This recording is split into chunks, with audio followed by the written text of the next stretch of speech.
दोस्तों, किसान जो हैं पंजाब के किसान हैं, उनके द्वारा पंजाब और हरियाणा की जो बॉर्डर है, उस पर काफ़ी लंबे समय से आंदोलन चल रहा है, विरोध प्रदर्शन चल रहा है। महीने भर हो गए, करीब-करीब इससे पहले जो भी आंदोलन था, वो करीब सालों पहुँचने वाले हैं।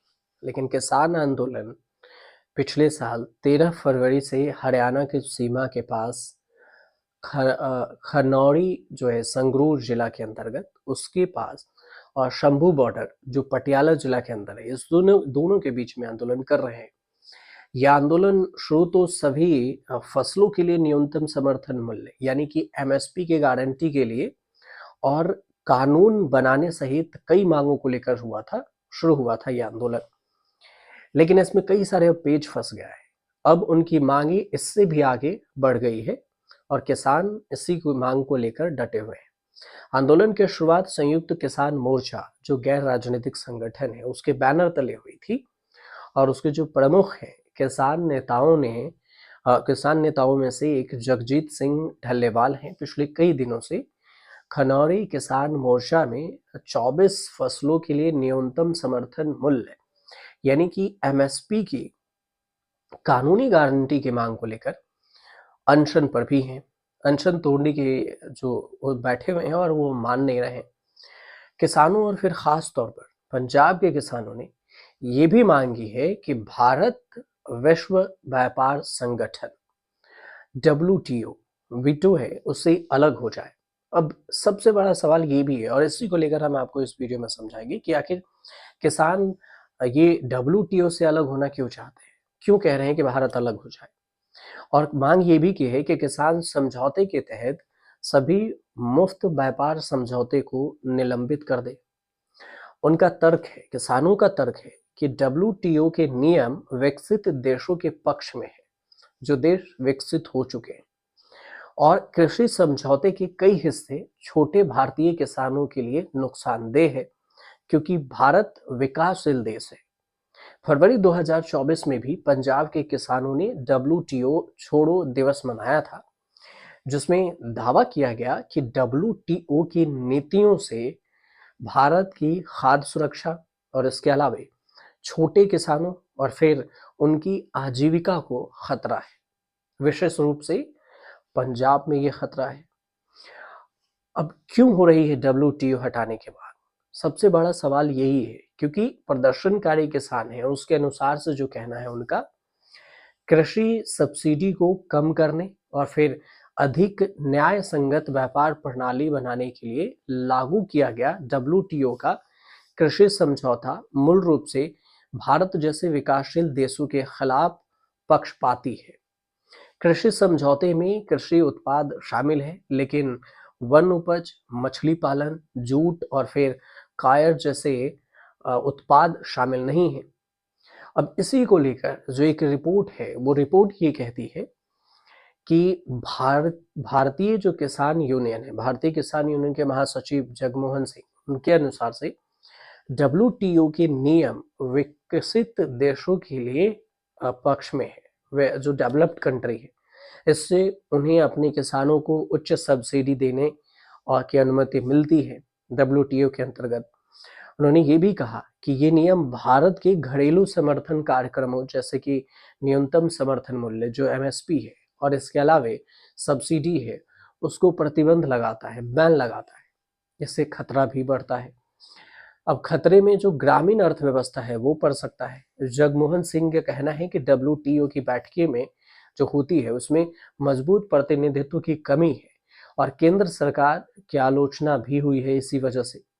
उन्होंने नेताओं पर विकसित देशों की अनुचित प्रथाओं को स्वीकार करने का आरोप लगाया है। जो विकसित देश है उसकी कुछ प्रथा है जिसे नहीं मानना चाहिए, लेकिन फिर भी भारत मानकर बैठी है।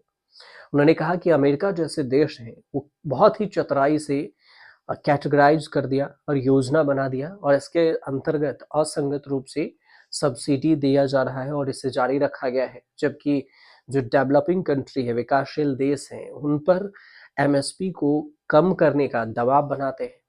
और यही जो किसान नेता जगमोहन सिंह ने जोर देकर कहा कि इन मुद्दों से निपटने में भारत सरकार विफल रही है और खाद्य भारत के जो खाद्य सुरक्षा कार्यक्रम है छोटे किसानों की आय, ग्रामीण अर्थव्यवस्था को खतरे में डाल सकती है और इसी वजह से डब्ल्यूटीओ से भारत को अलग हो जाना चाहिए ताकि किसानों को फायदा होगा। अब पंजाब की जो कृषि अर्थव्यवस्था है जैसे गेहूं, धान, इस पर बहुत ज़्यादा निर्भर होते हैं पंजाब के जो किसान हैं और इसके एमएसपी प्रणाली के तहत जो पब्लिकली जो खरीदारी होती है, राज्य के कृषि ढांचे की रीढ़ होती है ये।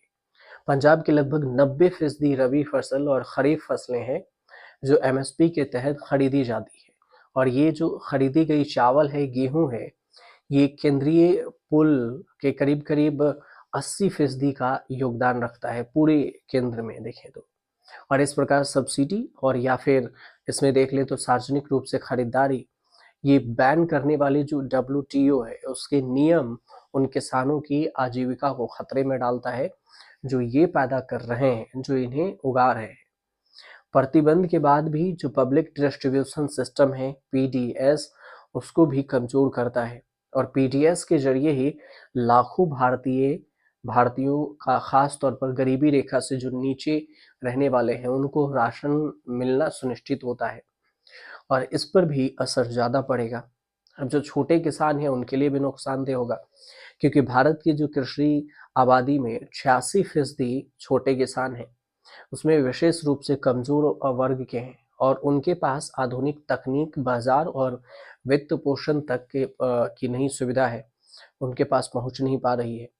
अब इस पर एक्सपर्ट कहते हैं कि डब्ल्यूटीओ के जो नियम है उसमें उदारीकृत वैश्विक व्यापार जो है उसे खुलेआम तौर पे उस पर अनुचित होगा और कंपटीशन का रास्ता बढ़ेगा, आयात नहीं होगी, मजबूर कर देगा, बदले में ग्रामीण अर्थव्यवस्थाओं को अस्थिर कर सकता है। अगर डब्ल्यूटीओ हटा तो परिस्थितियां जो है काफी बदल जाएगी, आजीविका, खाद्य सुरक्षा इसको भी खतरे में डालने जैसा हो जाएगा अगर भारत डब्ल्यूटीओ से अपना समर्थन वापस लेता है तो फिर इन सब चीज़ों को लेकर एक्सपर्ट की अलग चिंता है और किसान अलग चिंता जाहिर कर रहे हैं और इन सब के बीच में सरकार कुछ सुनने को रेडी नहीं है। सरकार अगर सुनती तो फिर किसान इतने दिनों से अपनी मांग को लेकर ना अनशन पर और ना ही धरना प्रदर्शन पर बैठे रहते। हाँ, इतना भी ज़रूर है कि सुप्रीम कोर्ट से भी कुछ डेलीगेशन भेजे गए थे कि किसानों से बातचीत हो, लेकिन किसान साफ मना करते हैं कि बातचीत डेलीगेशन से हम क्या ही करेंगे और हमारी मांग जब तक वो ना सुनते हों।